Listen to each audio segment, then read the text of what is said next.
இவ்வளவு பெரிய ஒரு பிரஸ் மீட்டை பார்த்து ரொம்ப நாள் ஆச்சு. அதுதான் நானும் ரம்யா கிருஷ்ணனும் சொல்லிட்டு இருந்தோம். Very happy.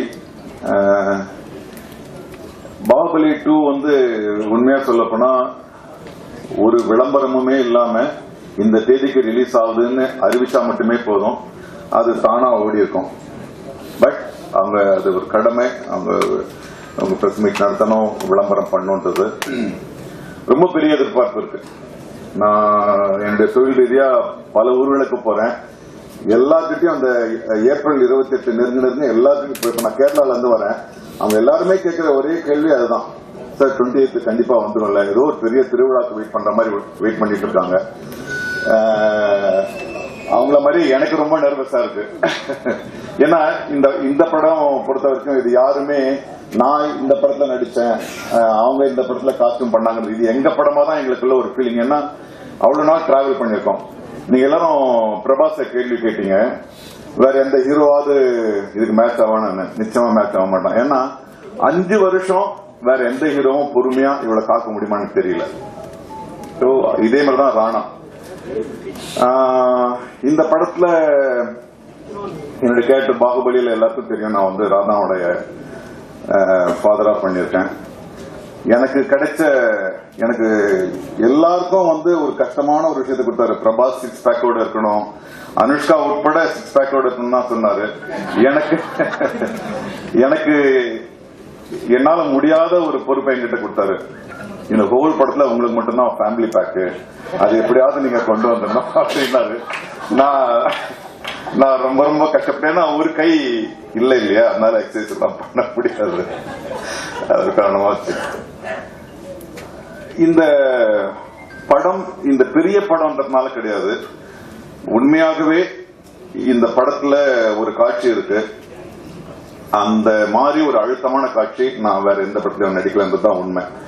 அந்த படம் அந்த சீன் டப் பண்ண முடிச்ச உடனே ராஜ்மௌலியை கூப்பிட்டு சொன்னேன். நான் first time I'm feeling something, ஒரு மாதிரி தொண்டை அடிக்கிற மாதிரி நான் ஃபீல் பண்ணேன். Rajamouli, thank you for creating the scene அப்படின்னு சொன்னேன்.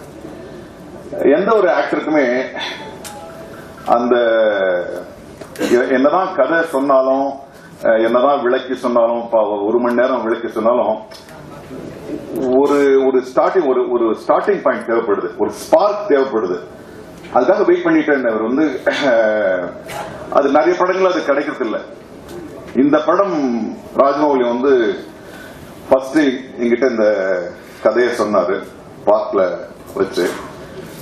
எனக்கு ஃபர்ஸ்ட் பயம், இது சொன்ன மாதிரி எடுத்துட முடியுமா அப்படின்றதுதான் என்னுடைய உண்மையான சந்தேகம். ஏன்னா அப்பட நான் இதுக்கு முன்னால நிறைய படங்கள் பண்ணியிருக்கேன். ஒரு ரக்பி மேட்சை பத்தி ஒரு படம் எடுத்தாரு. அந்த கதை கேட்கும்போது எடுக்க முடியுமான்னு நான் கேட்டேன், ஆனா எடுத்து காமிச்சிட்டாரு. அதனால வந்து இவர் சொன்ன மாதிரி இந்த கதையை எடுத்துருவாருன்ற நம்பிக்கை இருந்துச்சு. பட் இருந்தாலும் ஒரு பெரிய பயம் இருந்துச்சு. ஏன்னா அவ்வளவு பெரிய ஒரு கேன்வாஸ் கதையெல்லாம் சொன்னாரு, என்னுடைய கேரக்டர் சொன்னாரு, என்னுடைய இதெல்லாம் சொன்னாரு. எல்லாம் முடிச்சிட்டு அப்படி கார் ஏறும்போது அங்கிருந்தா சத்யராஜ் சாரை பார்க்க போனாரு. ரொம்ப பதப்பதப்பா போனாரு.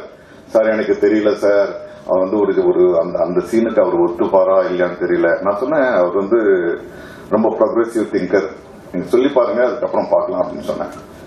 அந்த கார் ஏறும்போது சொன்னாரு, கொஞ்சம் யோசிச்சு பாருங்க நாதர், இந்த பிங்கள தேவனா அந்த கதையே வராது அப்படின்னாரு. பிஜில தேவா அது அப்புறம் அந்த உண்மையாவே என்னுடைய கேரக்டர் இந்த படத்துல இல்லைன்னா இந்த கதை உருவாக்க வேண்டிய அவசியமே கிடையாது. நான் வந்து ராஜாவா இருப்பேன், அது வேற கதையா வந்திருப்பேன், இந்த கதை வந்திருக்காது. அந்த ஒரு பொறி தான். நான் இல்லைன்னா இந்த படம் இல்லை அப்படின்னு நினைக்கும் போது நான் தான் பாகுபலின்னு எனக்கு ஒரு இன்ஸ்பிரேஷன் வந்து அது ராஜமௌலி கொடுத்தாரு. That was how I characterize one of my best characterization I have ever done. உங்களை மாதிரி நானும் வெயிட் பண்ணிட்டு இருக்கேன். ராஜா வந்து ரொம்ப he has taken not a risk ன்னு சொல்ல மாட்டேன், he has taken a very good decision of investing in this film. It's not how இது எத்தனை கோடிகள் கலெக்ட் பண்ணுன்றது கிடையாது. இந்த படத்தை தயாரிச்சது ஒரு பெருமை, இந்த படத்தை இயக்குனது ஒரு பெருமை, இந்த படத்துல நடிச்சது ஒரு பெருமை, இந்த படத்தை வெளியிடுறது ஒரு பெருமைன்றதுதான் உண்மை. வாழ்த்துக்கள். உங்க வாழ்த்துக்காக காத்துட்டு இருக்க. நன்றி.